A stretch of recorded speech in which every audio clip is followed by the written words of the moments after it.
400 రూపాయలు సంవత్సరానికి పెడితే వాళ్ళకు ఆ సహజ మరణం కానీ యాక్సిడెంట్ మరణం కానీ సంభవిస్తే మనకు 2 లక్షలు 4 లక్షల రూపాయలు ఆ విధంగా వస్తాయి. ఇవన్నీ అనేకమైనటువంటి సంక్షేమ పథకాలు తీసుకొచ్చిండు.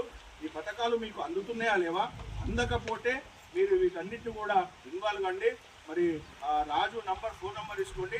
మీకేమన్నా ఆయుష్మాన్ భారత్ కార్డు కానీ, ఉజ్వల గ్యాస్ కానీ, కిసాన్ క్రెడిట్ కానీ మరి ఇవన్నీ కావాలంటే కూడా అవి ఇప్పించే బాధ్యత గ్యారంటీ ఇవ్వడానికి.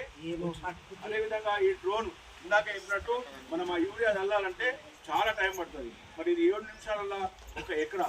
దీనికి కూడా 6 లక్షలు ఉంటే 3 లక్షల రూపాయలు సబ్సిడీ ఉంటుంది, 3 లక్షల రూపాయలు బ్యాంకులు ఇస్తాయి. ఇలాంటి మహిళలే ఇది చేసుకోవచ్చు. మరి పెద్ద పెద్దోళ్ళు ట్రాక్టర్లు అవి ఇవి కిరాయిచ్చుకుంటారు. మరి మీరు ఆర్థికంగా ఎదగాలి. అదేవిధంగా వ్యవసాయదారులకు మరి తొందరగా పని కావాలని చెప్పేసి ఈ విధంగా డ్రోన్ సహాయంతో మరి ఇందులో ఈ ఆపరేటర్ నానో యూరియా, ఈ యూరియా